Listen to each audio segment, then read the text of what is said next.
My name is Alisa Maisara binti Sarif. I'm going to present about the definition of the corruption.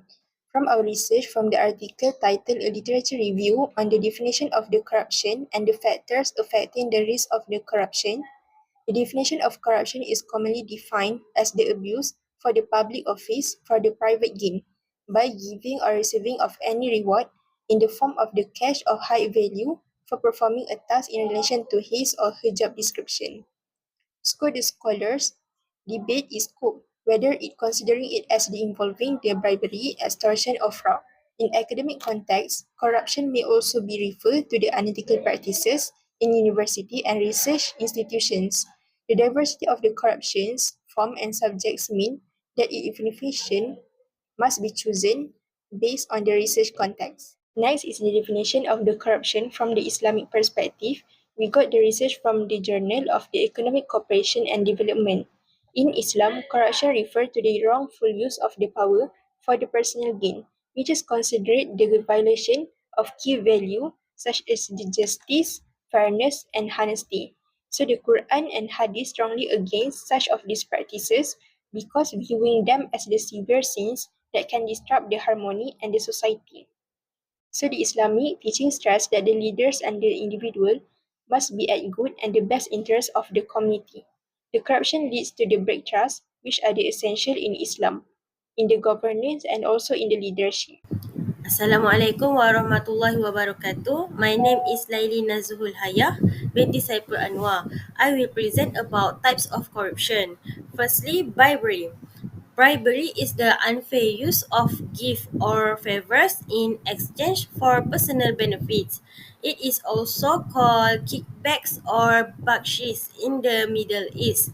Form of bribery is money, gift, property, promotion. For example, to get special treatment or to hide crimes and wrongdoings. Secondly is embezzlement, theft and fraud. Embezzlement and theft happen when someone steals money or assets. Fraud is when someone tricks the owner into giving their money or assets to the wrong person. For example, moving company money to fake companies. Graft is when money meant for public projects is stolen or used to benefit corrupt people or private businesses. For example, stealing funds from a road construction project for personal use. Fourth is extortion and blackmail. Is using threats like violence or revealing secrets to get unfair benefits. For example, asking for money to keep secrets or forcing someone to act by threatening them.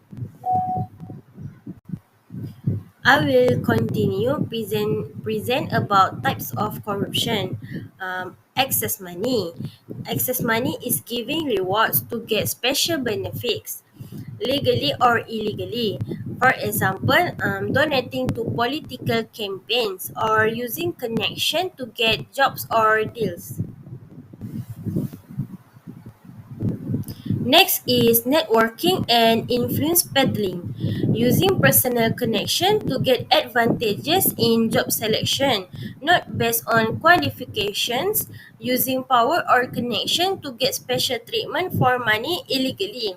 For example, getting a job because a close relationship with the employer, not skills. Next is favoritism, nepotism, and clientelism. This type of corruption means give special treatment to friends, family, or people you know, like hiring someone unqualified just because of personal or political connection.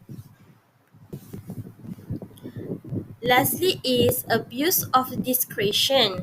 Abuse of discretion means abuse of power, like a judge unfairly closing a case or a customs officer letting ban item through.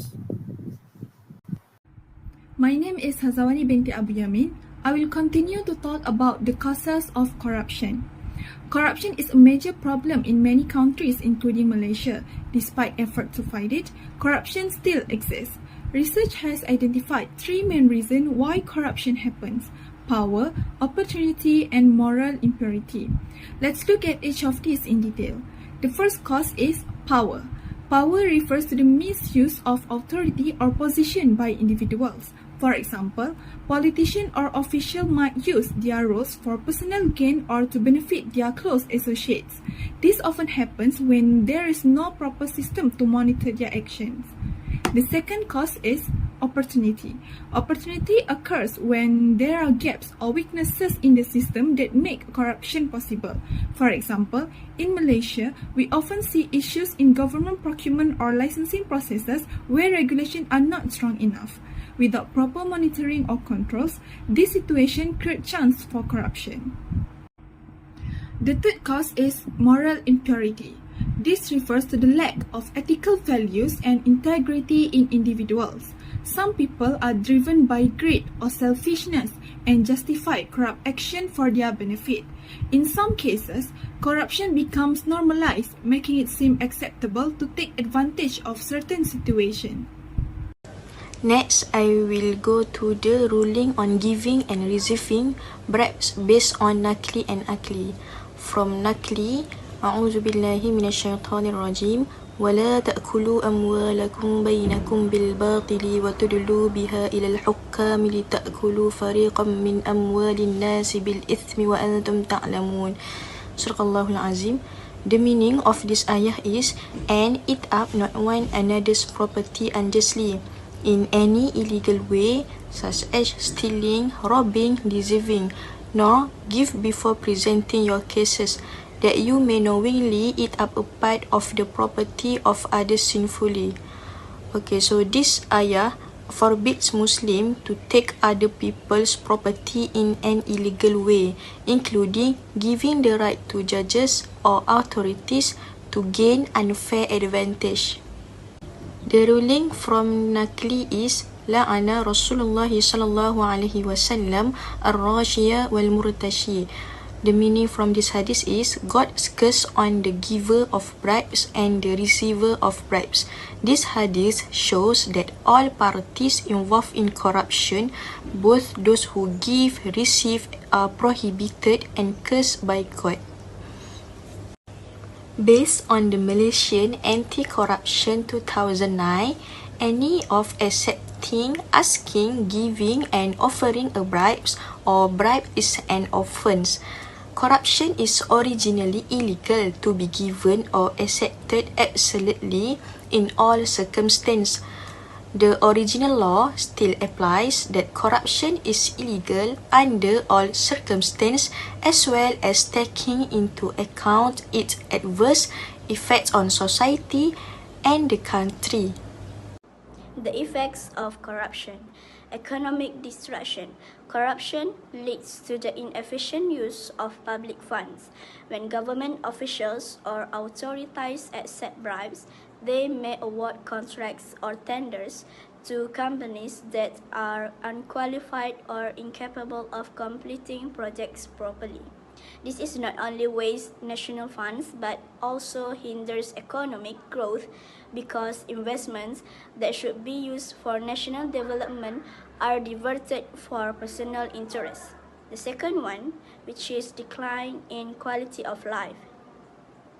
When funds that should be used for public development are diverted due to corruption, the quality of life of the community is affected. For example, infrastructure development projects that should provide basic amenities such as clean water, roads, and schools may be delayed or poorly executed. The third one, which is increased public dissatisfaction. Corruption generates dissatisfaction among the public, especially when they witness the misappropriation of public funds that should be used for the welfare of society. People may feel they are being treated unfairly when those in power benefit without working for it. My name is Nafatiha binti Zulkifli. Today I will explain about role of education. Education builds knowledge and good values like honesty and responsibility. It plays a key role in creating a generation that rejects corruption and understands its dangers. First, role of education in school is building moral and ethical values. That means school teach a student right from wrong and important values like honesty and fairness. By learning these values, students understand why corruption is harmful. Through activities like talk and discussion, school help students make good choice and avoid corruption. Next, role of education in school is public awareness campaigns in the school community.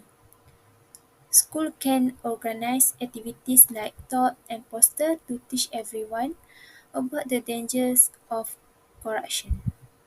This helps people understand why corruption is wrong and how to prevent it, promoting honesty and teamwork.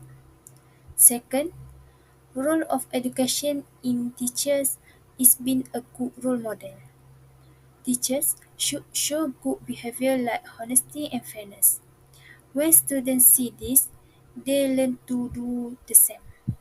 For example, if teachers are fair and act with integrity, students understand the importance of avoiding corruption and making good choice. Next, role of education in teachers is teaching anti-corruption values. Teachers teach students about the harmful effect of corruption and the importance of honesty. For example, they explain why corruption is wrong and use activities like discussion or stories to help students make good decisions and avoid corruption. Lastly, role of education in lesson if is Fiqh Jinayah in Islamic religious education. In Islamic religious education, students learn that corruption is a serious sin in Islam.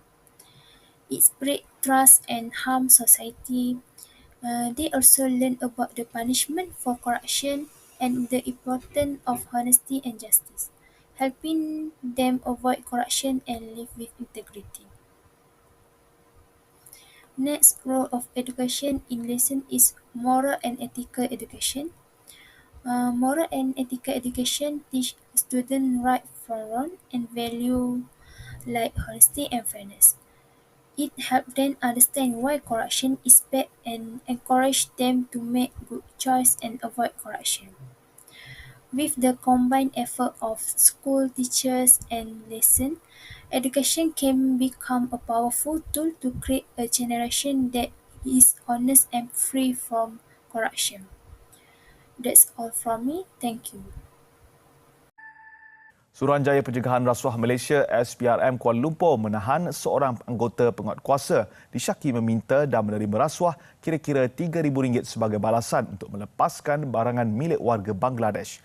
Menurut sumber, suspek lelaki berusia lingkungan 40-an bersama rakannya dipercayai masih bebas telah menahan seorang warga Bangladesh atas kesalahan permit kerja tamat tempoh pada Jun lalu sekitar Kuala Lumpur.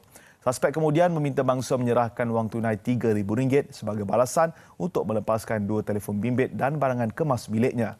Suspek ditahan jam 5 petang semalam ketika hadir untuk mendapatkan wang daripada warga Bangladesh terbabit.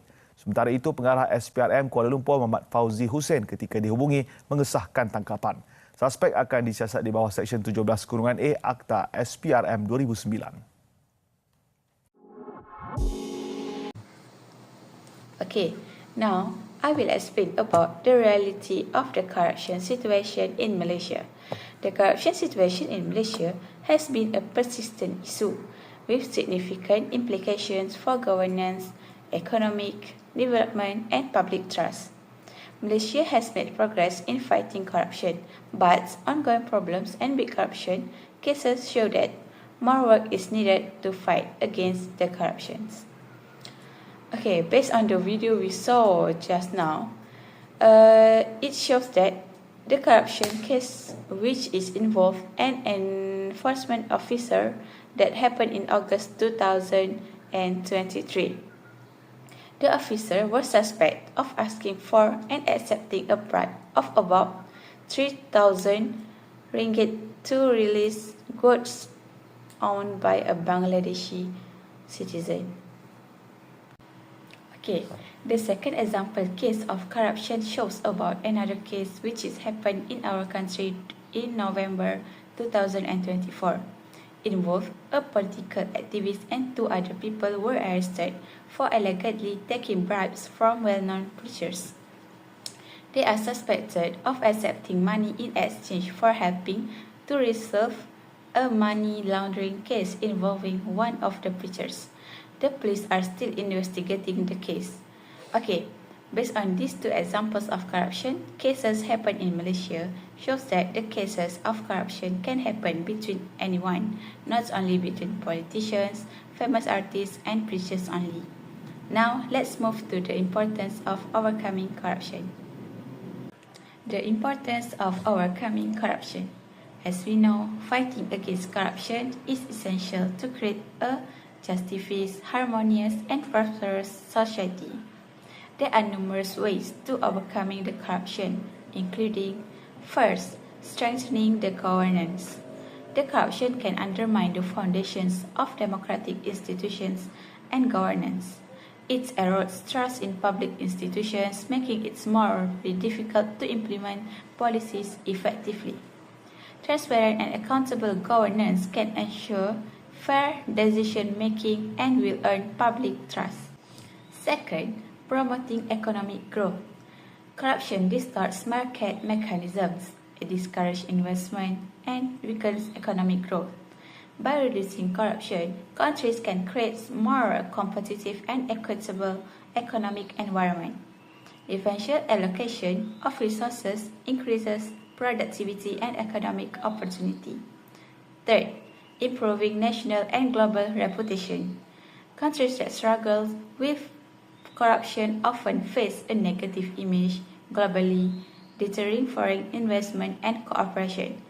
Combating corruption increases a country's credibility and attractiveness internationally. Last but not least, reducing inequality and poverty. Corruption has unequal impact on the marginalized and vulnerable. Resources that should be used for public service, such as health, education, and infrastructure, are often diverted. Combating corruption ensures that resources are distributed fairly, reducing inequality and poverty. So, the conclusion is we also should have a sense of responsibility within ourselves to eradicate the corruption in our country so that the cases about corruption can be overcome. That's all from our group. Thank you for listening. Assalamualaikum warahmatullahi wabarakatuh.